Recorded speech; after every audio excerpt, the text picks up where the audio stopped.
Hey, friends and fam, it's John. It's time for the J-Mart Cast. I've got another episode with a guest. Joining me today is D, also known as Hodl D on Twitter. D, thank you for joining me.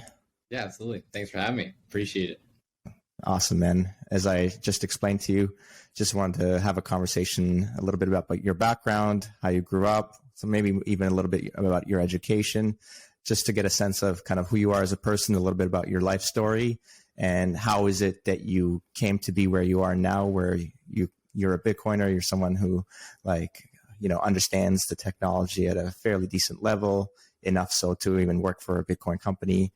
And then, let's get started from there. So were you born and raised in Canada do you have immigrant parents by any chance? Yeah, no, I was born and raised here in Canada. Unfortunately, no, just kidding. No, it's a good place. Yeah, obviously I like it. I immigrated here in 2000, and so far so nice. Good. Last couple of years have been iffy, making me think about like a lot of people. Yeah, a lot of people that came here recently definitely have been thinking, "Whoa, I thought this was a different kind of place than what's going on here right now." Like, not what we signed up for. Yeah, not what I signed up for. What the heck? But born and raised here though. Born and raised here, yeah, absolutely. As a kid, I didn't live in a big city. I just had one sibling for a while, and then my parents split up. And then my mom remarried and had two more kids. So I have three siblings. But yeah, nice. I kind of growing up, obviously it was a little weird because I was at two houses after I was like 7. So I had two beds, two TVs, all that jazz. But they were both living in the same little town. So I had the same friends and stuff. So I didn't have nice. Two different social groups, which is nice. But two houses. Did you play sports growing up in like high school, that kind of stuff? Yeah. So high school did all the teams like volleyball, basketball, played some badminton. That was fun. Just whatever was basically going on after school that day. Tried out like I was in gymnastics as a kid, so nice. I also did that as well. That was 9 hours a week or whatever. It wasn't a lot compared to what nice. Do you have good flexibility left over from that? Oh no. I was a trampolinist, so I could do a lot of flips, but cool. I couldn't do a lot of like splits or bars or stuff like that. Yeah. But yeah, I was at my parents' house. My mom's half the week and my dad's half the week. They drive me to all sorts of sports and stuff, and like I said, joined the school teams, and that's pretty much my upbringing. So did you decide to go to university afterwards? Yeah, so I went to university for all the wrong reasons. Just wanted to get out of the town I was living in. Everyone knows everyone. My mom was like an esthetician, so she was doing like all the mom's nails. They're like, oh, how's he doing? Oh, John's doing great. Oh, how's Bob? Just wanted to leave that town a little bit. That's not necessarily the wrong reason. Yeah. And then went to Ottawa, to Carleton for information technology for a semester. Didn't really make it that far. All you needed was English to get in, but everyone that was in this program was already coding and learning C++ well into their high school, let alone college, university career, right? So I was way behind the curve. At the time, I was just a dumb, 18-year-old fresh out of high school, so I didn't want to go to classes or work hard to achieve something. So I kind of just flunked a little bit and dropped out, then started renting and just working at a gymnastics club for a bit, trying to figure out what I wanted to do, right? Were you training other people? What were you doing? I was just at a gymnastics club coaching kids, same thing, doing flips and exercising and conditioning, stuff like that, right? It's not dope. Yeah, it's fun. And then decided to stay in Ottawa and do firefighting at Algonquin College, and that was cool. But I'm not in firefighting whatsoever. But my stepdad was. I thought it was really cool. I enjoyed the course. It was like a year and a half. Got all my my 01, 02 for firefighting. But it's hard to get in, and obviously COVID kind of put a damper in that stuff. But like even before that, I was just coaching at gymnastics and wanted to be a firefighter. Didn't really think about working for a Bitcoin company or what Bitcoin was, or even investing in stocks when I was 18. Yeah. So things changed. So yeah, you don't really have money, right, to invest. No, it's all good. Yeah. Yeah. It took me a while didn't to have like money, Yeah. Exactly. Me neither. It took me a while to have money to think about what to do with You're it. like, oh, I have extra money. I don't have to like blow it all on rent and food. I have some expendable income. Yeah. So, yeah. Okay. And then how did you end up getting from Ottawa and moving? Because I know you're not there right now. We don't necessarily have to dox where you are. It's okay. Yeah. GTA, So finished firefighting, came back. Didn't really, some friends were moving from Ottawa. I felt like everyone's kind of leaving. So I was like, you know what, I guess I'll go too. Came back home. If I wanted to stay in Ottawa, I needed like a full-time job and actually pay like full rent instead of like, like student tuition is a little different and getting funding from the government when you're in school. But when you're out of school, obviously you have to like work and work. Pay that back. Work a lot more than say, 10 hours a week for your food bill. So moved home, did all that and started coaching a little bit at local gymnastics gyms. And then COVID hit. I was working at a gymnastics gym out in Milton. It was I was running my own trampoline program kind of thing. And COVID, awesome. Anyway, vaccine stuff got in the way and, kind of had to switch gears a little bit.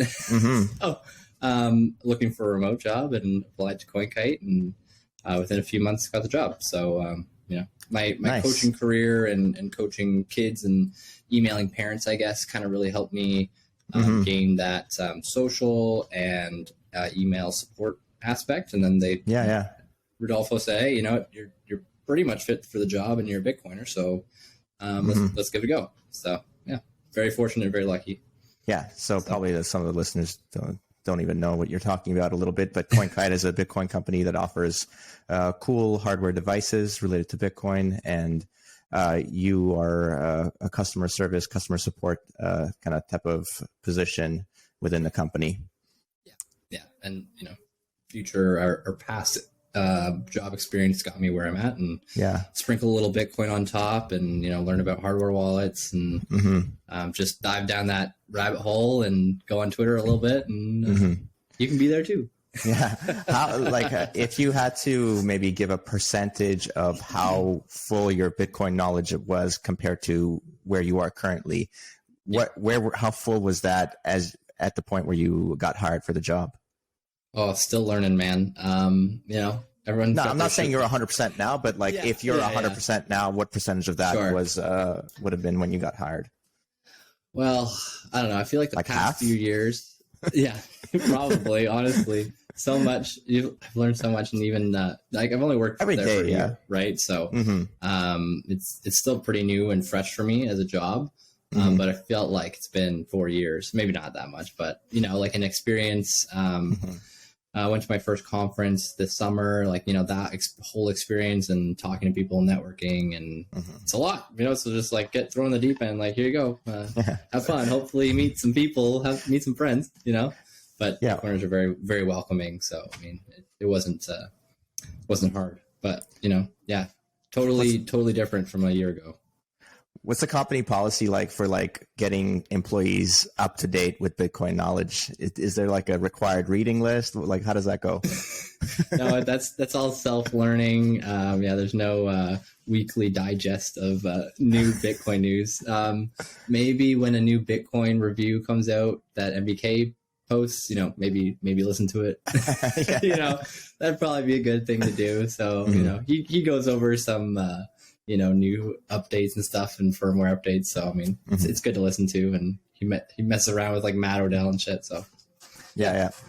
But I mean, since the company's selling a bunch of sophisticated hardware products, I'm sure you had to learn those in quite a bit of detail, right? Oh yeah, and a year or two before even working for the company, had a cold card. Took self custody pretty seriously beforehand. Obviously take it more even more now. Yeah, you know, still worked with those products beforehand, but definitely have learned a lot and realized how much this device actually can provide you, as opposed to what I just knew, kind of beginner and you know, semi-intermediate information about them. Yeah. Mm-hmm. Cool. We skipped quite a bit ahead to the end, actually. Oh, that's okay. Sorry, yeah, let's go back a little bit. Yeah. I don't mind at all. It's just I was one that directed it that way, but yeah, what was no like? worries. Let's take it back to the first time you heard Bitcoin, Sure. and why did you dismiss it? Did you dismiss it, or is that what happened?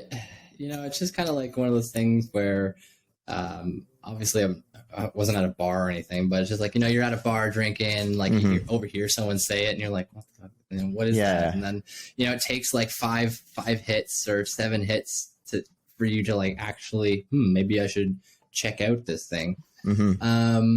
For me, it was I wanted to be a degen gambler, Forex trader, right off the bat. You know, it was honestly, it was like right before COVID, and just, you know, start to make enough money to have excess, you know, money to maybe spend or save or do whatever, right? Yeah, invest, right? Save or invest. Like, it's one or the other, but like saving doesn't work. Like, you have to invest it if you want to save it. Yeah, exactly. And like all my friends were talking about, you know, Wealthsimple, because that's pretty popular here in Canada. And yeah, their app had just come out around that time. Yeah, you know, it's like, oh, you don't have to zero fees or whatever. Yeah, 0 fees. It's not really hard. You just do a few clicks of the button and you can buy some Apple stock. I'm like, okay, that sounds pretty cool. And I've always wanted to buy like Apple or, you know, some Tesla or something. I've always had that dream. There's a lot of these TikTok videos on finance at the time where like, oh, stocks just go up if you just buy now, like blah, blah, blah. Right. So yeah, invested in a bunch of companies, you know, wanted to hand pick like 10 because I thought it was cool. And, you know, I didn't think an ETF was for me, but obviously ETFs are way better for everyone. Yeah. And didn't end up making a lot of money. But invested in stocks, you know, COVID hit. They were Forex trading too? Sorry to interject. Yeah, it's Forex trading too. You know, all those Instagram posts like, oh, like, you know, make some money Forex trading, like, oh, like different currencies. And I was like, oh, okay, that's kind of cool. And, you know, you'd leverage up, you know, but the way that you'd, you know, fund your account was through Bitcoin. So that's kind of, I feel like that's kind of where I first hit it a little bit. I also got scammed, and I talk about that a lot. But on this one, we'll talk about the Forex and how a little bit more. But yeah, you know, just leverage trading, and, you know, you put in, you buy like 0.01 and it goes up like, you know, percent or, you know, 10%, and you just make a crap ton of money, and then you blow it all because you got liquidated, or, you know, whatever. What was the highest leverage that you usually used, or not? It's just like you could go to 100x with like $10 and just like, it's like simple casino gambling at that point, right? And you know, it's like Canadian versus the US dollar, the Japanese yen versus the US dollar, whatever. And then, you know, there's other trading pairs like, oh, there's Bitcoin and against the US dollar, and like Ethereum. You're like, oh, okay, maybe I'll try that out. And it like jumps up and you make $100. You're like, look at this. And then it's oh, and I just got liquidated because it just went down like 0.5%. And I was so leveraged that, you know, it's just ridiculous, you know? Yeah. So, you know, just learning those things and learning charts definitely helped my journey. And I still look at charts now and follow it, but I definitely don't actively trade because I'm, one, terrible at it, and two, it's just not worth the risk. Like, the sats are definitely more worthy of sitting in a nice cold storage where they can't be touched. So I had to learn the hard way. So yeah, it's interesting. I did listen to that podcast you sent me, and where you're talking about the getting scammed. The short story is I've been scammed like before Bitcoin too. So when the Bitcoin scams started coming towards me, I was like, oh, I've seen this before. So I just kind of brushed those aside. But it's the classic stuff like send me one, I'll send you two, like all of that. Like, it's whatever. Like, if it's too good to be true, it definitely is not true. Yeah, exactly. And like I was in Forex, and I thought they were helping me set up their trading platform and, you know, all that jazz. And it's just you know, but thankfully there's credit. Yeah, thankfully there's credit cards that you can just call and be like, hey, Mr. Credit Card Man, someone stole my credit card. Yeah, I got scammed. So the scammer got my Bitcoin, and I got my equivalent of money back, but I guess the bank really lost in that situation the most. So I'm just promoting acceleration theory of stealing from banks, I guess, but that's not a good narrative to advertise all the time.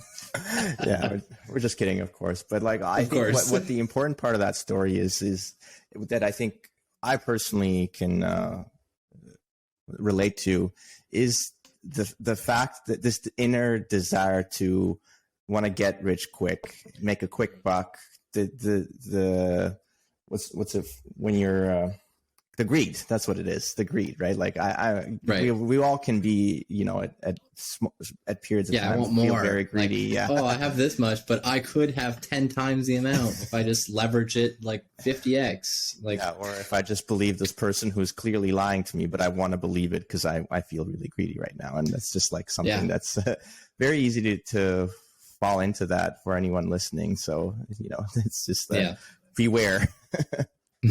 Yeah, exactly. Yeah. So, I learned the hard way. I think a lot of people learn trial by fire. Mm-hmm. Had my super highs and super lows, and I just felt really I don't know, just when I lost, I really took it to heart, and I was really mad at myself, and I was like, man, I just lost like that hard earned money. Mm-hmm. So I'm not going to do that anymore. Mm-hmm. And I'm going to store it safely and securely. Mm-hmm. And that was obviously at the top of both peaks. And, I'm sure I lost a lot of, fiat dollars for the amount that I was saving at that point. But I mean, it was definitely better to buy all the way down than try and long all the way down and just keep getting downbeat, or try and short. And then it's, we see the short squeezes happening right now, where we're so many short there's like there's still people they're just getting so pissed on Twitter and stuff, and they're having this space like, oh, this is a bull trap, and it's interesting to see the psychology day to day, but we live and we learn, and I think I'm definitely part of the not super old guys that just had a crap ton, and we got to work for our Bitcoin. It's pretty expensive nowadays, so I'm not going to trade it away was the point there. Yeah, absolutely. And I guess the final point with the scam part that I think I want to hit on is a lot of times when you're dealing with those people who are trying to scam you, and you mentioned this in the podcast I listened to, is they put you in a really pressured position. They start pressuring you like, oh, time's running out, you better do something, blah, blah, blah, blah, blah. Right. In a way where you're like, oh, I have to act. They put you in this state of mind where you're like worried that if you don't act, something bad's going to happen. And like, obviously nothing bad's going to happen, but they're just well trained in putting you in this like frazzled state or whatever. So yeah. So that wasn't too long ago. Beware. That was like 4 years ago. So I mean, it's like crazy. But and was that the jumping point that like led you to be like, okay, now I got to learn about hardware wallets, I got to learn how to like take custody, or like tell me how you progressed from there? Yeah, at that point I didn't buy the hardware that I work for now. I bought a cheap one from Amazon that I probably shouldn't have been using. But supporting shitcoins and stuff. Oh, okay. And sometimes those wallets, they can support storage of not just Bitcoin but other coins as well, let's say. And then like I find like that it's been argued that could be an attack vector for the hardware wallet, an attack surface, if it can support other things. Right. I mean, well, you want your hardware device to be as dumb as possible, because the more complex it is, the more bugs there are and the more exploits there are, right? The bigger your stack of tech components, the more areas that it can get attack from. Basically, that's kind of the way to short form it. But totally. So, and being open source versus a closed source software and stuff like that also matters. But I'm sure we'll get to that. So how come, like, if you got scammed for using Bitcoin, you didn't think like, oh, Bitcoin's BS, I'm just going to stay away from it? What made you want to learn more about it? Yeah, I was just like, oh my gosh, this is the one thing that I can't just call someone and be like, yo, like, I want this back, And I don't know, that just really intrigued me. I was like, there's nothing like this. And then, for some reason, I hopped on Twitter around that time too, and was realizing, oh, this is a lot bigger community. Like, I didn't realize like I just thought it was a stock or something, right? Like it's like, oh, I buy Bitcoin, like I buy Apple stock. It's I'm not on Twitter talking to people about Apple stock and like basing my whole life around it, right? It's totally different. So learning about that community and like realizing, okay, shit, this is a bigger, more broad thing than I thought it was, and then start diving down the rabbit hole of immutability and portability and where gold goes wrong with that, because I was trying to invest in stocks and diversify and was looking at gold, right? So all these things kind of started getting answered, and I was like, oh my gosh. Yeah. So. Started learning a little bit about, like, say, the history of money. Was that something, one of the rabbit holes you went down on? Of course. Yeah, of course. And started listening to podcasts and, collecting books. Still got to read a lot of books. Unfortunately, I have trouble sitting down, but I have a lot of books. So I'm like, read the Bitcoin Standard, stuff like that. And nice. At that point too, I'm just like, I actually haven't read that one, but I have the Fiat Standard. I've nearly finished that one. Nice. Yeah. I bought that one. Haven't read it yet, but wanted to support. We'll switch books. Oh, there you go. Yeah. Both. Never mind. Whatever. There you go. It'd be a book trade. But started jumping down that rabbit hole. Obviously when I got hired, I definitely took it a lot more seriously, and I'm getting paid to do this. So I do need to know the answers to things at some degree and with some certain sort of professionalism to it. So it really helped me push me forward as well. But do you think being young is one of the key reasons why you're like less likely to reject the idea, because you just haven't had enough time to get yourself accustomed to the fiat system? So you're just like, because I find that's the biggest hurdle for a lot of people, is like they're like, well, I'm used to the way money works now, which they don't even know that how it works. They just think because like they pay for things and they get stuff back for it, that they know how it works. Right. But right. Like why did you, I'm just trying to pinpoint, like, why didn't you just think that Bitcoin's BS or it's a scam or a Ponzi scheme? Like, because I tried just the community, like you found the Bitcoin Twitter community. It's a little bit everything, right? Yeah. Forex trading, I did it. It sucked. I hated it. I bought stocks. They went up. I lost a bit. I didn't like it. I tried day trading. Day trading's really hard. I hated it.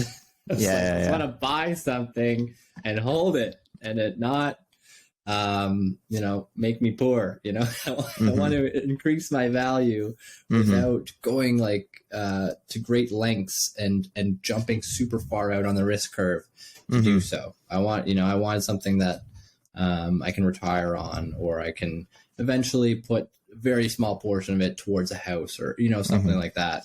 Well, just to play devil's advocate, someone's going to be like, well, Bitcoin just went down like more than 60% in value, right? Right. And it's pretty volatile, so that kind of doesn't go along with what you were just saying. Yeah, and obviously we're looking at this from a very long-term position. We're not looking at making money overnight or in a year or in 2 years. I mean, right, like we were talking about earlier, we're already up 40% from the low, and I don't even have to talk about price to convince someone. Obviously, they're going to make their own decision. I'm not really going to. If I'm at a party and someone says that, I'm like, you know what, man? All right, then don't buy it. Like. What? You'll come back later, and then you'll be like, man, this Bitcoin thing's $1 million now. Why didn't you tell me to buy some? And I'd be like, I did tell you to buy some, remember? So everyone gets it at the price they deserve. And I've definitely learned to, if someone's wanting to have a conversation about it and if someone's interested in it, great, I'll have a chat with you. But if you're like super against it and like, it's a Ponzi scheme and blah, blah, blah. And I say, what about our fiat system, and talk about that. And they just say, no, I don't care. Like, I'm not going to try and shove it down their throat, I guess. I'm just going to be like, hey, man, if you think you're right, cool. I'm not here to convince you. If you want to come back and chat about it later, I'm going to be here. So that's kind of my stance on that one. I think this happens to every Bitcoiner. They after a while, after trying to convince your parents for so long, or like your relatives, and you're just like, man, like, I have a bunch of devices. I can show you how to use it. If you're interested, talk to me. If not, then I don't care. Like, I'm just going to eat my cake and, happy birthday to you. Okay. See you later. Yeah. Yeah, for sure. Yeah. But obviously the point of your question was, I think you and I are definitely looking at this from a generational, pass it to your kids or a retirement kind of thing. We're not looking to make a profit and flip it like a house and refinance and whatnot, right? It's a little bit bigger. It's definitely more than that. Yeah, like with stocks or with even gold, I would say like the thing that people say is you buy low, you sell high, right? Like you're trying to make a profit. With Bitcoin, like people who are serious about it, they're never selling. Right? It doesn't matter what the price is. The price, you only need to know the price for when you're actually buying some at an exchange. Right. It's like when people used little glass beads to pay for meat in their tribe, and then gold came along and they're like, no, we're going to keep using these beads. And then like a massive ship comes in with like a boatload of beads and it's like, I'm the richest person because I have all the beads. And you're like, clearly that money or that, system is failing. Yeah. I'm going to go and opt over to this one that seems way more secure and way scarcer and, has way better properties of money. So that's kind of my base case for Bitcoin, obviously. Yeah. Like once you truly get an understanding of how the current system functions, the fiat standard, fiat money, paper money, like where does it come from? What is like the function of like its creation and who gets to do it? Once you learn all those things, you're just like, how? What? Like, when did you learn about central banking? Yeah. When did you learn about central banking? Why don't they teach me this? Yeah, no, exactly. They don't teach that in school, and there's a reason for that. So, like, how far into your like adulthood did you learn about central banking? Like I said, I think I took I don't know what I did. I took the red pill or, just super fast tracked, Neo style. And then, just became toxic Bitcoin maxi overnight. Like, I don't know.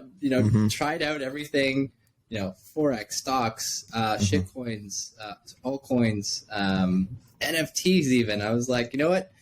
If I'm going to be crapping on these things and saying why they're bad, I'm going to try it out and see how it is and see how these things work. Because I'm not going to be like an echo chamber. I don't want to talk about something I don't actually know about or have experienced. So I did it. I lost a bunch of money.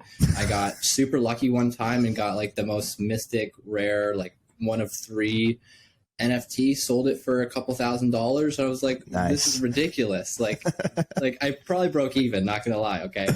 But it's just like, no, none of this shit. It's fiat 2.0. Let's stop speculating like idiots and taking other people's money and just like using greater fool theory to just like throw this JPEG on you and me run off with the profits.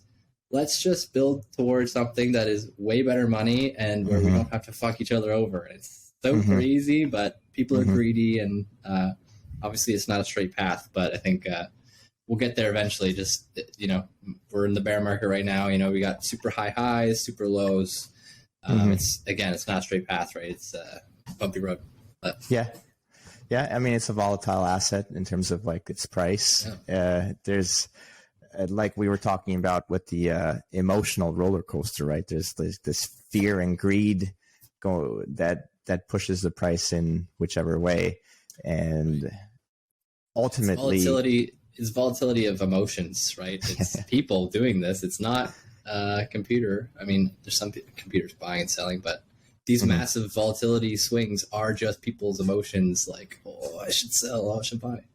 Let's start here first. Besides Bitcoin, is there like, and I guess you do a lot of gaming, but is there anything else in your life that you're like super passionate about that you spend a lot of time on? I guess we mentioned the gymnastics a little bit.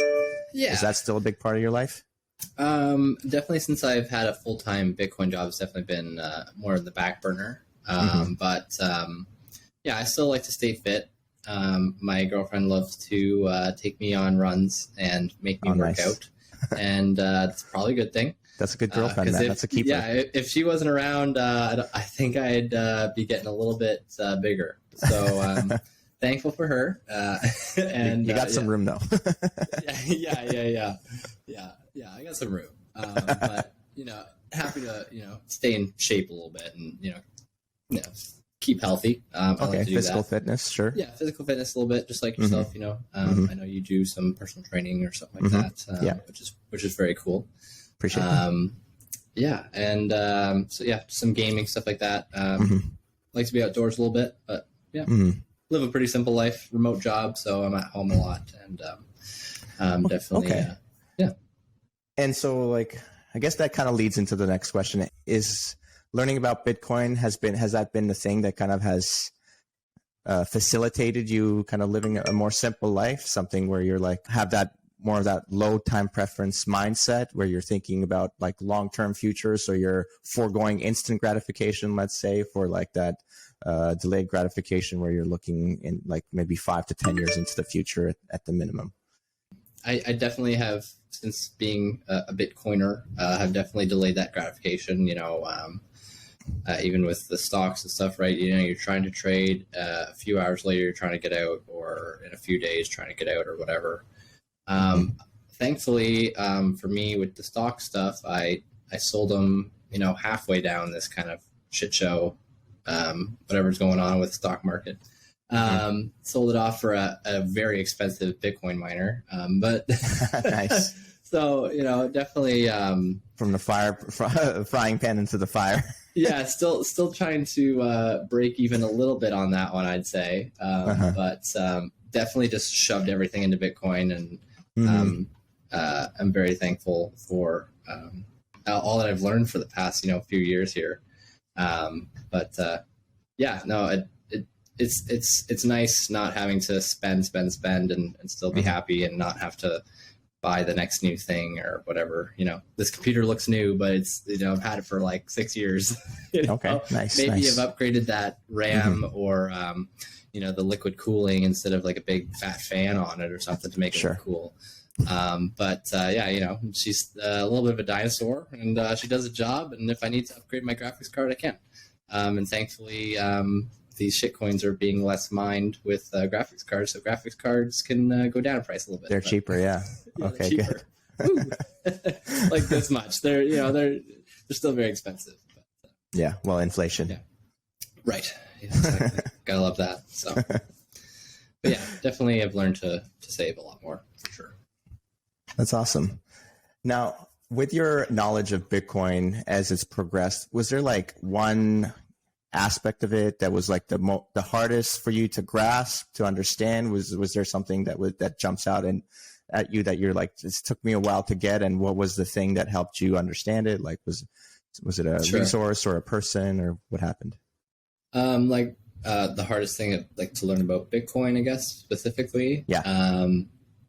A lot of technical stuff. I mean, I'm one of, or the support specialist at CoinKite, and these coders and devs are asking questions that I have no idea. And I'm like, hey, NBK, hey, whoever, I need some help on this. I don't know what they're talking about, right? And so I definitely had to learn on the job and take it day by day.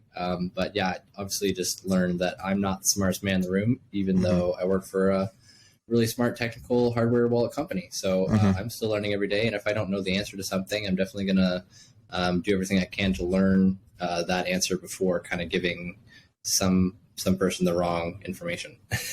So at times it's kind of frustrating because I'm like, man, I want to know all this stuff, but I am limited because I'm not a coder. I'm just learning how to make edits and pull requests on GitHub for our CoinKite website to make a text change or add a new reference link or something. Nice. So it, like I said, learning one step at a time and day by day. But it takes time, and there's definitely not enough hours in the day to learn everything. So I'm glad I have a team and can we can. So you're relying on your colleagues a lot from work. Yeah, well, to a certain extent. We're definitely a team, and what about external sources, resources? Is it Bitcoin Twitter a lot? Yeah, Bitcoin Twitter for sure. Just a bunch of spaces. Even talking with people like shout out D++ and Portland Hoddle. Those guys are super technical, and they love to talk about BIPs and even just dice entropy or how entropy works in the first place. We had a joint spaces on that a few weeks ago. Nice. And I was co-hosting, but Portland was like asking me questions, and I'm like, man, I don't know. Like, you tell me the answer. He's like, well, what's the math behind this? And the D6 dice with this amount of entropy per roll. And I was like, yeah, I know like the basics of that, right? Like each dice rolls six sided, so each roll is like 2.585 bits of entropy, and it's just that alone is enough to put a regular normal person to sleep. I know the basics of that, but there's definitely you just got to realize you're not the smartest person in the room, and there's always something to learn. And jumping off people's ideas or bouncing off people is definitely helpful in my job, especially. So, yeah. What's a common technical Bitcoin related thing that people don't understand about and ask you questions that you get questions about, like on like your list of emails that you get all the time? Yeah, I mean, obviously there's no dumb questions. I get a lot of very beginner and a lot of very advanced questions, right? So give me a super beginner one. Yeah, like I just bought your device. How do I see the Bitcoin that's on the address, right? Very, very beginner. Sometimes people just set up the device, go to the address explorer on the device, scan the QR code, and send it right there, rather than connecting their public key to their phone or a PC or something like that. Right. So explaining to them that the device is fully offline, and that, which is the point, and that it's not connected to the internet, so you can't really pull that data because you need a node to pull that data from Bitcoin Core to get your transaction information. So you need like a companion app for that. So that obviously starts them down a whole nother journey, and they're like, what the heck? I didn't know I needed this. And education is key, and it takes a while for even people, beginners, to learn. But so let me describe what you just said and see if I understand it, and also it'll be a good way for maybe other people to learn and understand.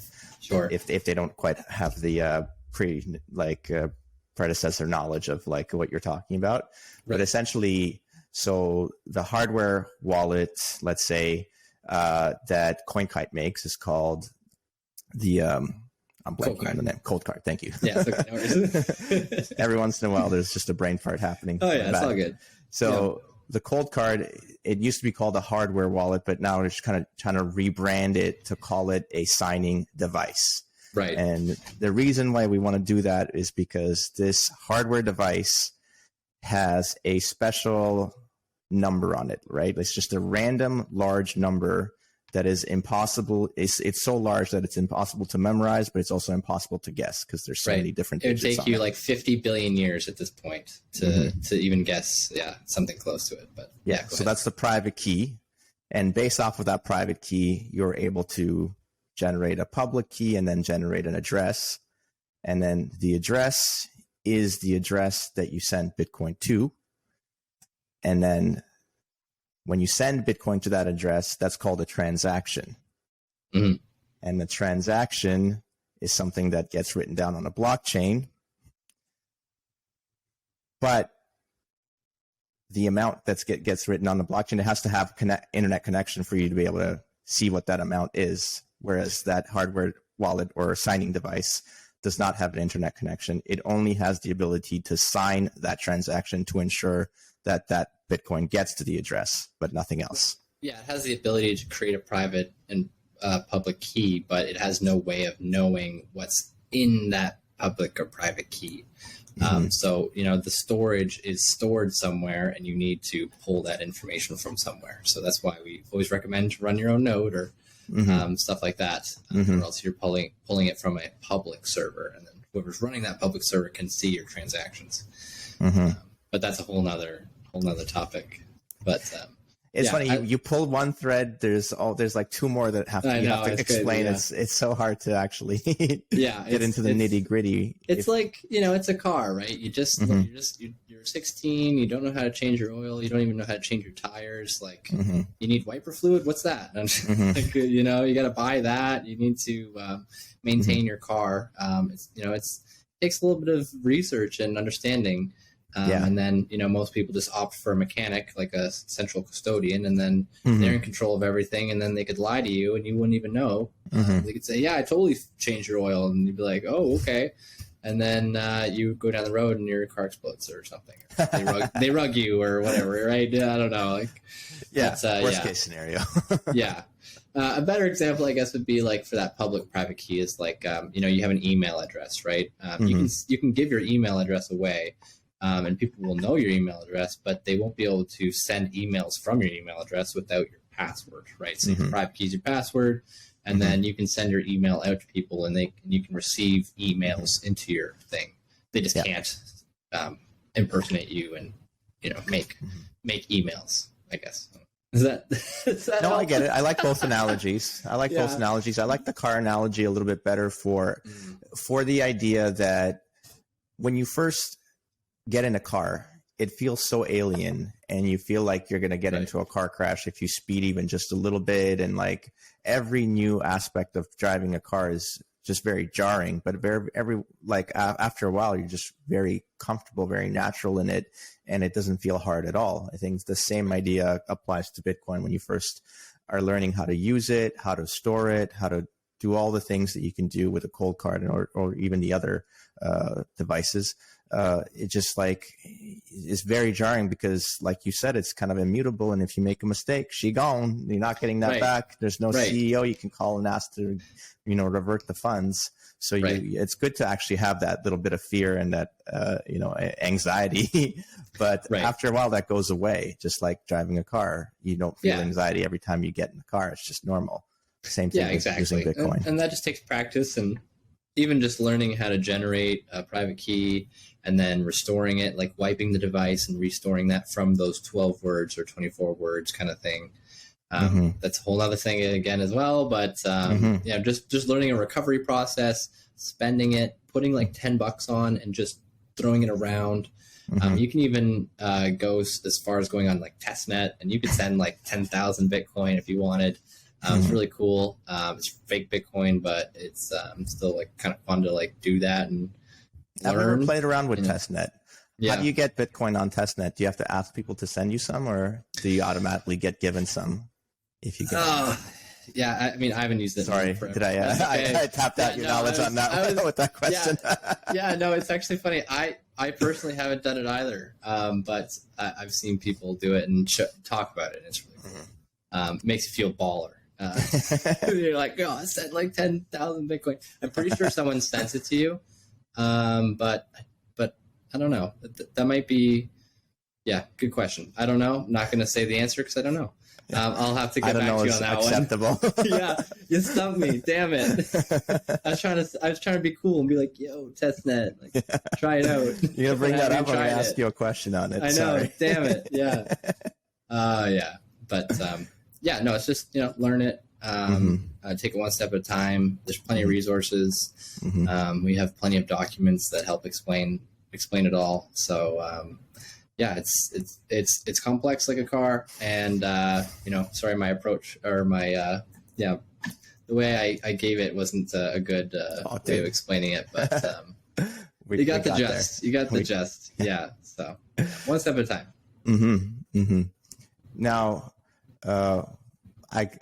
we're getting close to an hour here, so I just wanted to finish off maybe the interview. Just ask about what it's like to work for a Bitcoin company. Is there like, is there anything unique to this job compared to any other job you've had? Yeah, I've never worked remote in my life, so working remote is. I love it. It's amazing. Definitely opened up my life a little more. I used to drive an hour to work and back, so 2 hours a day. Dude, that's brutal. Yeah, and I'm working from like 2 to 9:30 p.m. because That's when kids are least in school, and even some kids like get out of school early to come do gymnastics, and then I'm there till 9:30 at night. I get home at 10:30 at night, and I play a few good video games, and then I go to sleep, wake up at noon, or like late 10, and make some breakfast, get ready for work, and then do the whole thing again. So, it's definitely weird and a lot different than waking up, walking down a few stairs, hopping on your laptop and doing emails, and listening into like Cafe Bitcoin every morning at 10 a.m. or Simply Bitcoin at 12, or Toxic Happy Hour at 2. Like, nice. That's like you got your day figured out. yeah, exactly. While working at it and just listening into like listening to all the Bitcoiner boys doing their podcasts. So it's I definitely like it, and it's work at your own pace. I have lots of tasks to do and accomplish. I'm very flexible with my day to day, but as long as the job's done, and hopefully I do it well, I'm still employed. They still like me, so I must be doing something right. Go to a conference here and there and do self-custody workshop, and help explain to people that may not understand our lingo that we're talking on here sometimes. Try and break it down for them and talk about what a public and private key is, and like explain that in an email sense, like that. Email password, or like learn about Sparrow, Electrum, how to interact with your Bitcoin, stuff like that. I still struggle with breaking it down and doing it super basic, because I think I'm saying it too basic or easy, but then someone's like, what's what are you talking about, this PSBT thing? And I'm like, it's a partially signed Bitcoin transaction. And I had to explain that like 10 times. And there's nothing wrong with that, right? It's just going to take some time for people to understand it. And sometimes it comes off as me complaining. I'm definitely not. No. I'm just trying to that's spectrum of knowledge, right? Yeah, it's exactly. so wide. Like you're like probably right in the middle, and there's just so people who are so much smarter than you that can like talk your ear off with stuff that you have no idea what they're talking about. Exactly. Meanwhile, you can do that exact same thing to somebody else who's just starting out. Exactly. 100%. PSBT, UTXO, all these weird UTXO, all these abbreviations. It's crazy. I was down in Niagara Falls for a meetup, and there was a group of older folks that they had self-custody, but they kind of just learned it from their grandson that put it on there for them. And I'm like, man, I hope their grandson doesn't rug them like in like 20 years, man. Like, hopefully they did it right. You can't like ask them super personal questions about their storage. Like, so, I'm trying to teach them like the 10 commandments of like self-custody. And it's like, give me the top 3. Yeah. My gosh. It's like, don't tell anyone about your stack, and like, always keep your keys safe. And like, even just like something like that, like they're like, what does that mean? Like, never mix your UTXOs. They're like, what does that mean? And I'm like, well, let's explain this. And like, you can use address and UTXO like interchangeably. So it definitely gets a little confusing for the older folks. And so it's a fun even time. Younger folks, but it's just, I think with the younger people, they're just more used to with technology, like being something that you have to like constantly learn about and update your knowledge, and things are just going to keep changing. So like, don't get used to one thing all the time, right? And I don't know, it just takes a lot of time, and not a lot of time, it just takes some time. And I just feel like if you're like, I don't know, like you learn the internet, you learned how to drive, you learned how to do grade, 6 math. Like, I don't know, like you can learn things. You don't have to be so lazy. So something has to motivate them, right? And usually it has to be pain. It used to be something like where like their life is going to be significantly better if they learn it versus not, right? So I think we're getting there with inflation kind of raging the way it has the last year or so, and like who knows where things are going to go in the next 2 to 5 years, let's say. Right. But there's going to be a lot of people experiencing a lot of pain, most likely, and then Bitcoin is going to be there waiting. Exactly. One block at a time, every 10 minutes, ready to embrace them with the orange arms. Yeah. And, as adoption increases, more it legitimizes it a little more, right? Like as we hit crucial numbers like 100K or like $1 million, people be like, whoa, like that's like a huge amount of money. Like maybe this is something that's going to stick around for a while. Like obviously, us or myself, that's kind of in this new generation of Bitcoiners.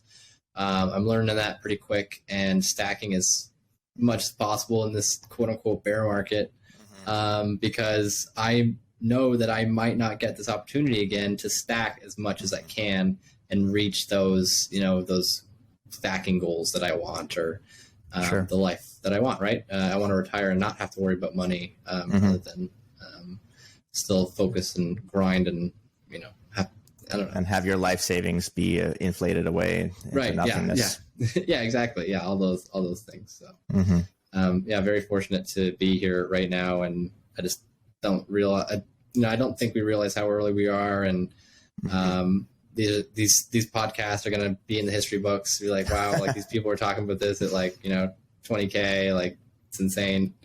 Now it's this much, or now we don't even have fiat currencies. We literally value our houses in sats now. Like, who knows if that's going to be in our generation or not? But I look be forward like a to Bitcoin museum with like a cold card. It's like like the MK1, yeah, like in the packaging still sealed, like it's like withering away. But yeah, absolutely. So now working for a Bitcoin company, do they pay you in Bitcoin or in fiat, or do you have a choice? How does that work? Yeah, the way it works for us is I just get paid in fiat. I'm happy to buy when I kind of want to buy. Also, it's just makes kind it of easier for them for their accounting, I'm sure. Oh, exactly. Yeah, it's it's a little bit of a headache. I think it might be the case where like if you're paying someone in Bitcoin, you're technically selling it, so then that might have some tax implications with it as well. And I mean, I'm just happy to buy a Bitcoin the way I want. And I buy it a certain, I buy it in a few different ways. I don't just stick to one place or stick to one type. So, it's all Bitcoin, of course. Yeah. What you know what I mean? What kind of advice would you give someone for how to allocate to Bitcoin if you had just a random person, like just a general person, but let's say who's got a long time horizon?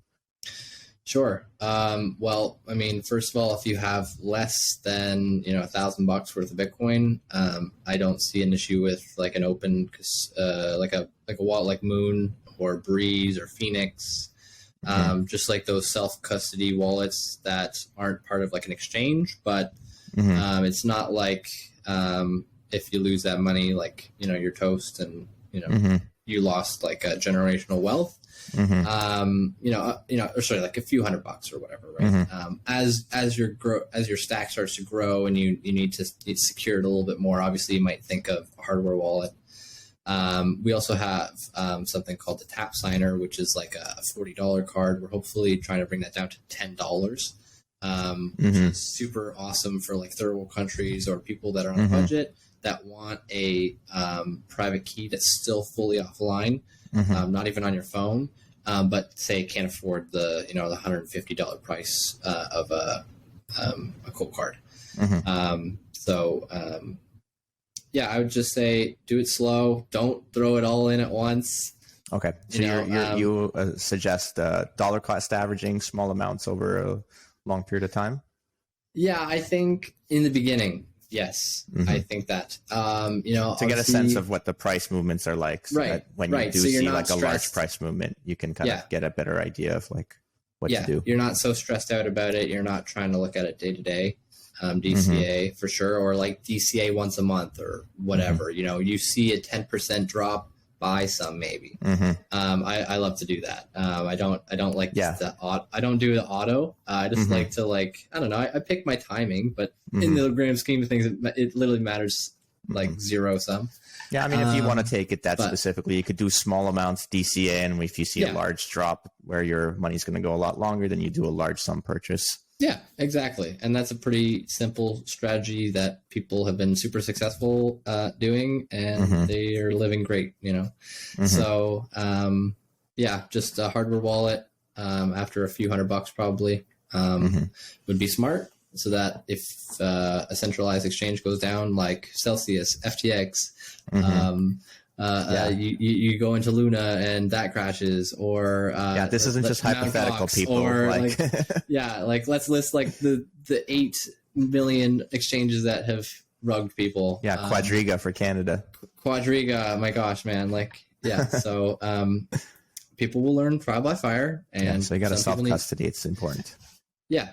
So I advocate for self-custody. I think it's great. I'm trying to work on some resources to, give people. And again, CoinKite has lots of resources as well with documents and stuff like that. Yeah. So. Yeah, sounds like you're in a pretty good place, even though Bitcoin's down over 60% from the all-time highs. you're sitting we don't talk about pretty that. in cold storage. With an awesome job. Thank you so much for coming on, sharing your orange pill story. Absolutely. And just like your background in general.